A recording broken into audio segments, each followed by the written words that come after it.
the divine souls. One of the most important topics to understand is the topic of Dharm. What is Dharm? How is it practiced? What is the benefit and outcome of practicing Dharm? And what happens if we don't understand or practice Dharm correctly? These are all basic, fundamental questions that have to be answered and understood.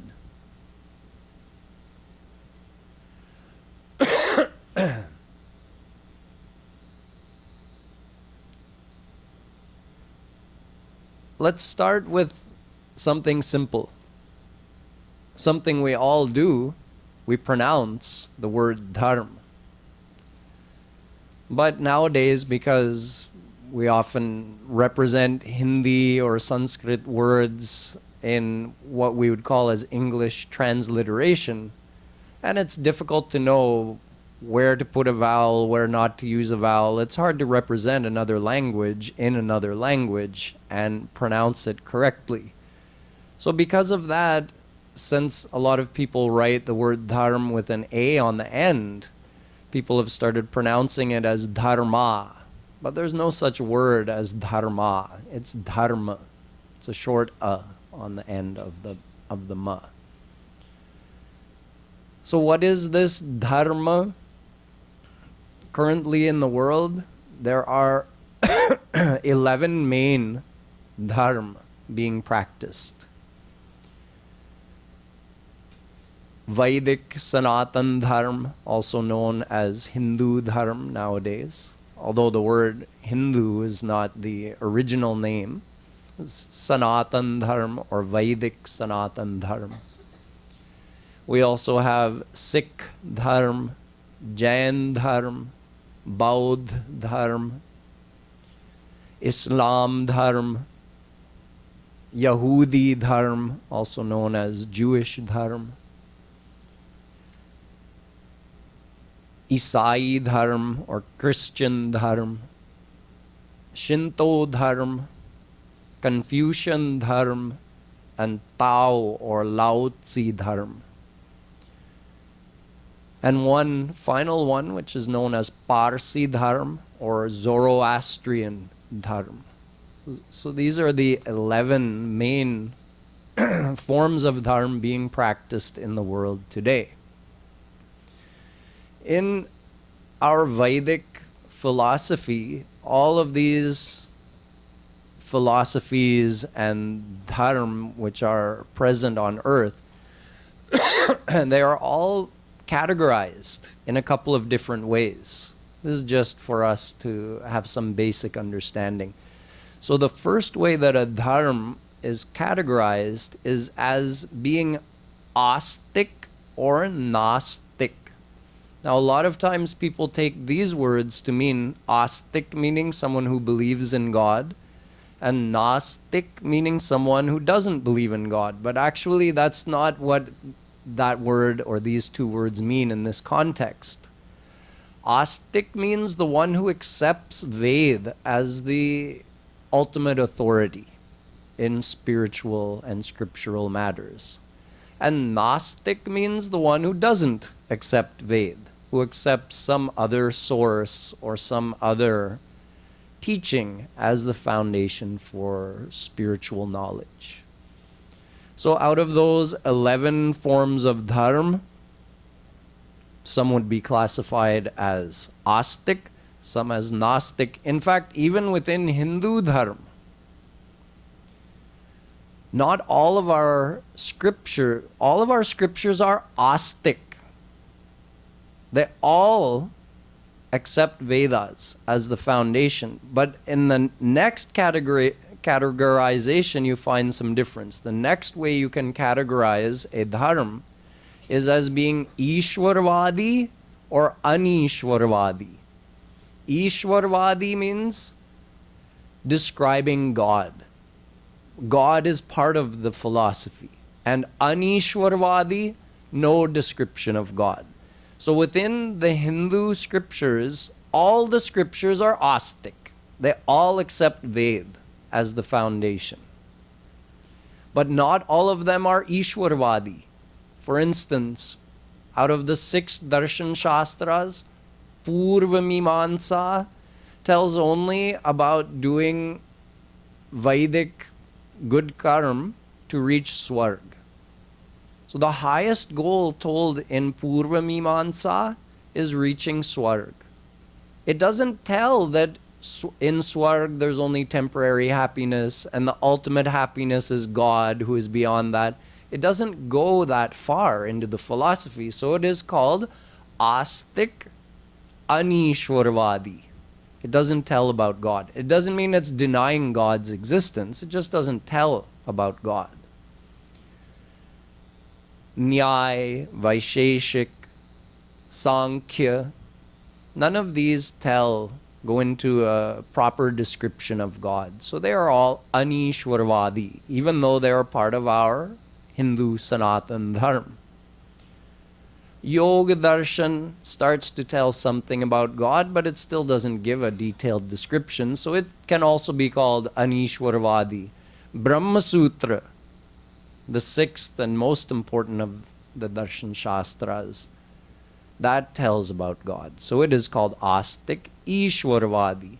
So in this way, even within Hinduism, we have different categorizations for our scriptures, and other forms of dharm can also be categorized as Astik, Nastik, Ishwarvadi, Anishwarvadi. So for instance, Jain Dharm doesn't accept Vedas as the basis of spiritual knowledge, so it would be called Nastik, and there is no description of God in Jain Dharm. So it is Anishwarvadi. Doesn't mean that a Jain person doesn't accept God or believe in God. It just means that in that dharm, there is not a full description of God.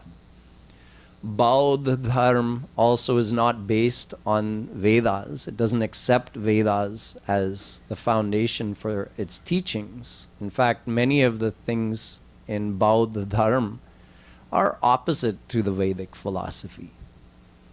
So it is Nastik and Anishwarvadi. It doesn't describe about God. So it is Anishwarvadi. Christian Dharm also doesn't accept Vedas as the foundation. There's the Old Testament and New Testament that make up the Bible in Christianity. That's the foundation of the knowledge of that Dharm. So it is Nastik, but Ishwarvadi. It tells about God. So in this way we can categorize the different forms of Dharm that are present in the world today.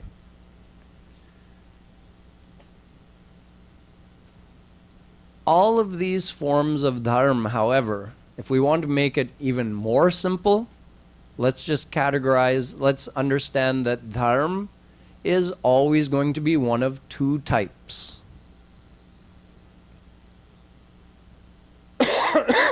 Let me briefly recap in Hindi.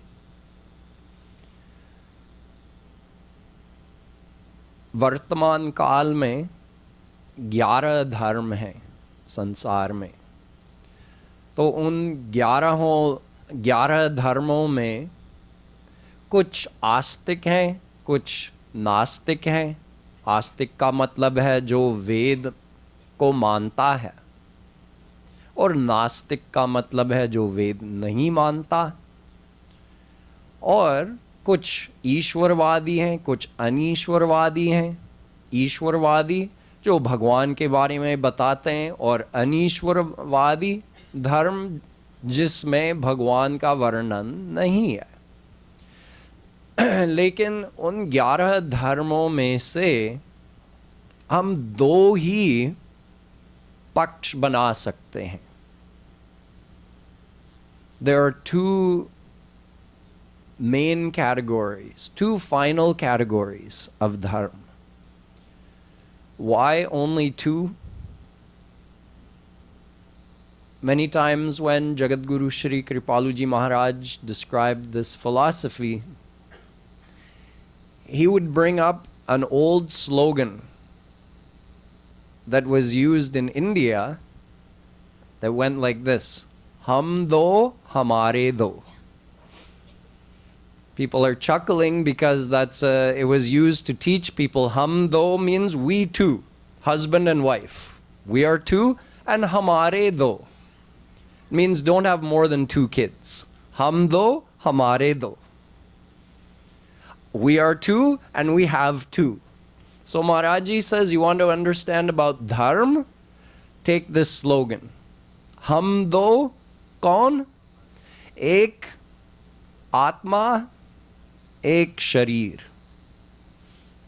I am 2. I'm a dual personality. My true self, the divine soul, and my temporary self, the physical body. So hum do, I am 2, and hamare do, since I am both Atma and Sharir, so I have 2 things that belong to me. Who belongs to me, the soul? God. And who belongs to me, the body? The world. God is divine and the soul is divine. Therefore they match. They are sajatiya. They're of the same type. And my body is made of Maya and the world is made of Maya. Therefore they are sajatiya. In other words, my soul needs God and my body requires the world.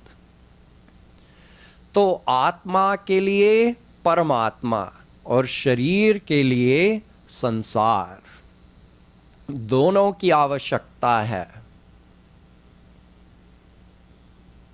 So now that we understand I am 2 and I have 2 main needs. The real me, the soul, needs God. We get divine happiness from God, and that is the eternal need of the soul. And the body needs all of the padarth of this world: protein, calories, minerals, vitamins, protection from the elements. This is what our body needs, and the world provides this. So we have 2 types of needs. Since we have 2 types of me, 2 types of I, therefore we have 2 types of dharm. The Sanskrit root of the word dharm, every word in Sanskrit is formed from an original root or source word. So for dharm, it is the word dhring. Dhring means, in Hindi, dharan karne yogya. It means something that is worth adopting. Dharan karne yogya. By adopting or following a certain set of, you can say, way of thinking, practices, a way to live by adopting that, you get benefit. Something good happens to you. Dharan karne yogya. Ye dharma ka ki paribhasha hai. So what is dharan karne yogya for our soul? Only God. This world isn't related to our soul. The tastes, smells, sights, feelings, sounds of this world, none of that supports or nourishes our soul. Who gives life to our soul? Bhagwan. Bhagwan andar baithe hain, Paramatma andar baithe hain, Atma ko chetanatva dene ke liye. God gives life to our soul. He is the life force of our soul. Without Him, we are nothing.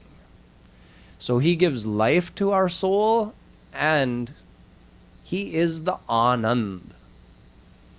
He is the ultimate happiness that our soul desires. Our soul gets no happiness from the tastes, smells, touches, etc. of this world. Only by experiencing God can the soul find true happiness. So one dharma, remember I stated to you that dharma is of two types. One is related to the soul. So that one dharma, what is dharan karne yogya for our soul? God is. So bringing God into our mind, attaching our mind to God, that means dharan karne yogya for our soul. By attaching our mind to God, we get what our soul needs. And what is dharan karne yogya for our body? The world. We need the world to keep our body alive. Although the soul is the true life force of the body, and if the soul leaves the body can't go on living. However, just the soul being in the body is not enough. We actually have to keep giving our body calories, minerals, vitamins, protection from the elements, medicine. So there are a lot of things in this world and from this world that our body requires. If we give our body what it needs, the balance of what it needs, then our body remains healthy. And if we give our soul what it needs, then we remain happy. But we need both. Abhyudaya nishreyasa siddhi sadharmaha. Dharma is defined in our darshan shastras as being that which gives abhyudaya and nishreyas. Abhyudaya क्या है? जो शरीर के लिए जरूरत है वो अभ्युदय है, और निःश्रेयस क्या है? वो सुख है, परमानंद है जो भगवान से मिलता है.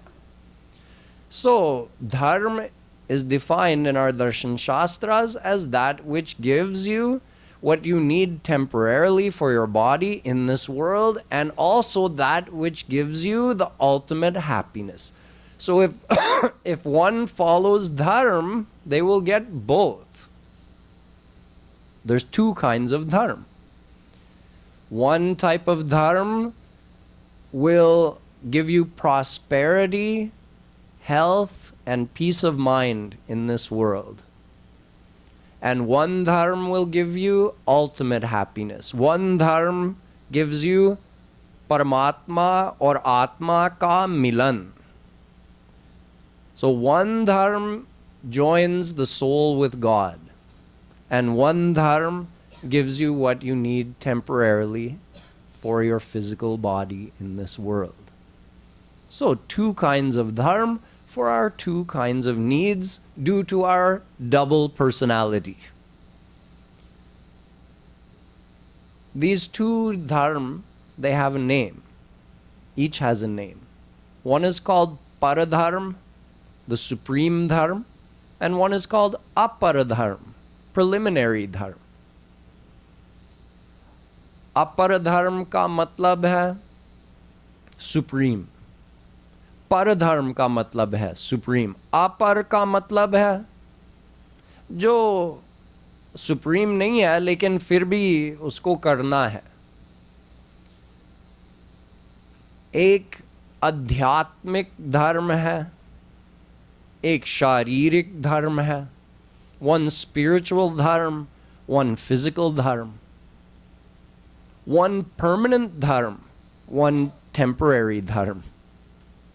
Because our physical situation keeps changing with our age and our social and family situation, so our dharma keeps changing, the dharma that's related to the body. But the dharma that's related to our soul is permanent. It never changes. Shree Kripalu ji Maharaj also defines it in this way. एक ज्ञानियों का धर्म, एक अज्ञानियों का धर्म। जो जिसके पास ज्ञान है, जो ज्ञानी है, वो समझता है कि मैं शरीर नहीं हूं, मैं आत्मा हूं, तो उसके लिए परधर्म है। और जो अज्ञानी है वो समझता है कि मैं शरीर हूं, वो भूल जाता है कि मैं आत्मा हूं, वो अपने आप को शरीर मान रहा है, इसलिए वो अज्ञानी है, तो उसके लिए ये धर्म है, शरीर वाला धर्म है। लेकिन दोनों धर्मों की आवश्यकता है। We need both of these dharms. Let's say, what if someone thinks, okay, I want to get the happiness of my soul. I know I'm the soul, I'm not this body. So why should I follow this aparadharma? I'm going to follow paradharma. I'm going to do bhakti, attach my mind to God and ignore all of the guidelines for what leads to a healthy, peaceful, harmonious life in this world. Forget all of that. All of that's related to the body. वो तो अज्ञानियों का धर्म है.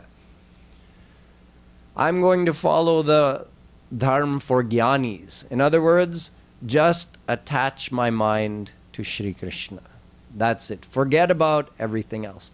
Shri Krishna says, no, that's not going to work. Natyashnatastu yogosti nachaikantamanashnatah nachati swapnashilasya jagrato naivacharjuna.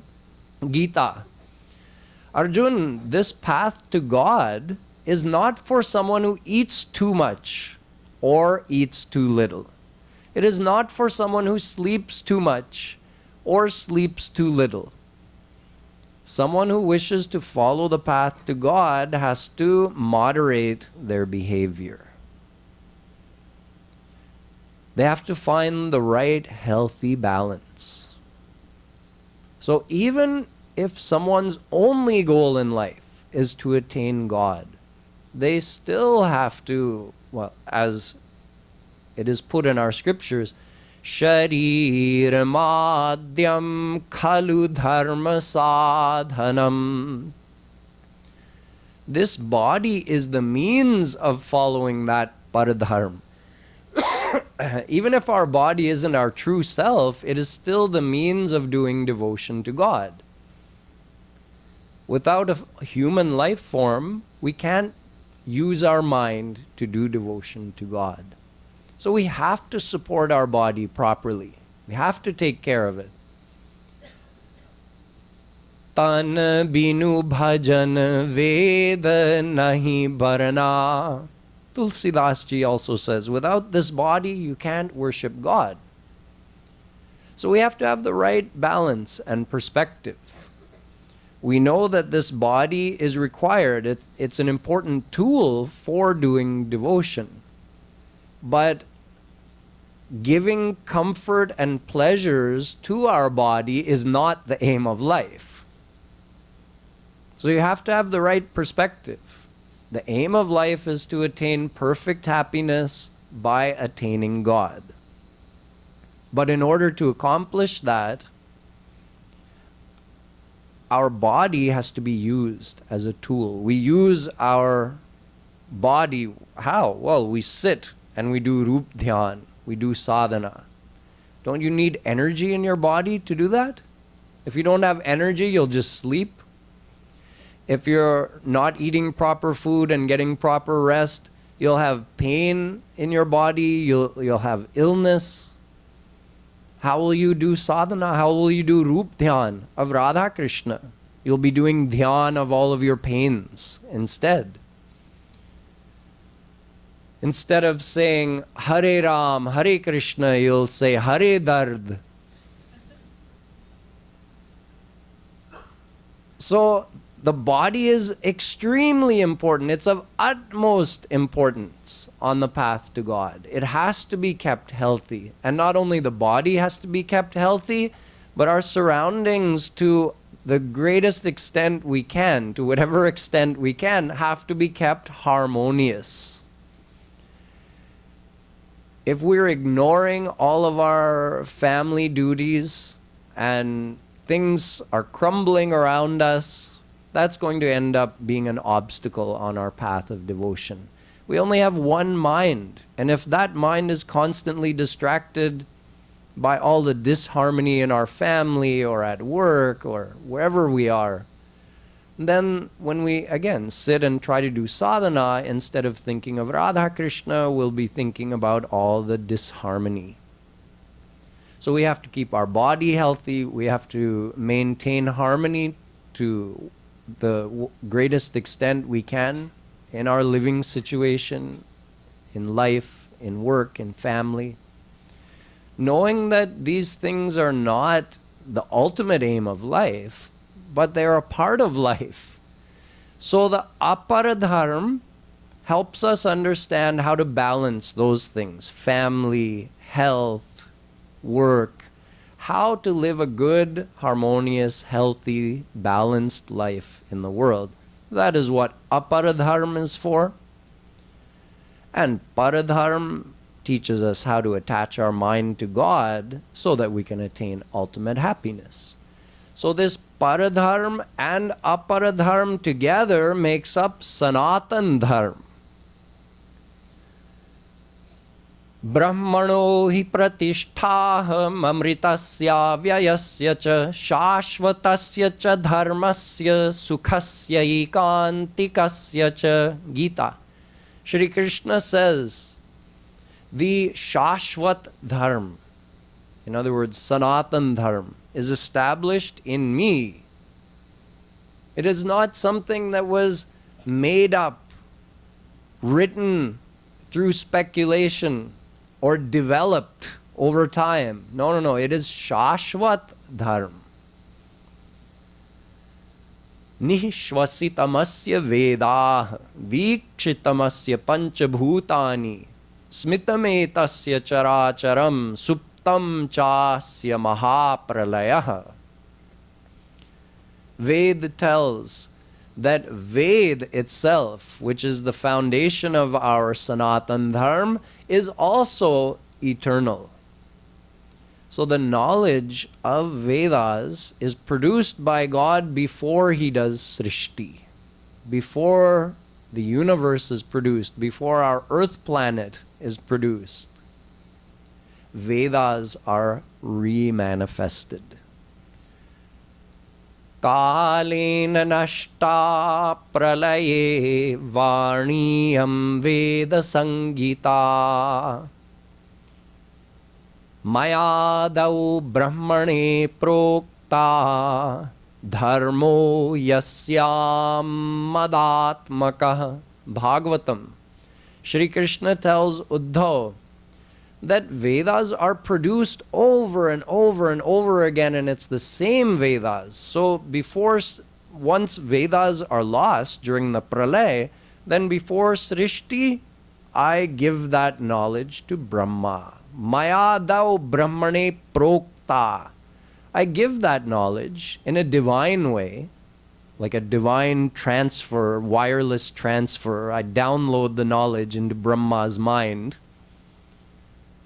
Then Brahma also transfers that knowledge into the minds of the first rishis, the first descended divine personalities on our earth, like Vashisht, Vishwamitra, etc. And they pass it on through generations of sages, and eventually it's written down in a book form. But the original knowledge is a divine power of God, which even is personified. The mantras of the Vedas are also called the Richa. The Richas of the Vedas have a divine personal form. So those first rishis went into samadhi and visualized. They had the divine darshan of all of those Richas of the Vedas. So they're called mantra drashta rishis. They actually saw them, and then they knew this mantra and that mantra and that mantra. So Ved, which is the first and final authority on all matters of Sanatan Dharma, is also Sanatan, just like our Dharm is Sanatan. But not only Ved is Sanatan, Puran and our other scriptures are also Sanatan. So why Ved, Puran, etc. are all eternal? And why Puran is, someone may think, okay, Ved is eternal, that I can understand, but Puran also? Yes, I'll explain that to you tomorrow. And I'll also explain to you why at certain places in our scriptures, like in Gita and Bhagavatam, Shri Krishna has said not to follow Dharm. Sarvadharman parityajya mamekam sharanam vraja. Arjun, abandon all forms of Dharma. Dharman santyajya yah sarvan mam bhajet sacha sattamaha. Bhagavatam, the one who abandons Dharma is most dear to me.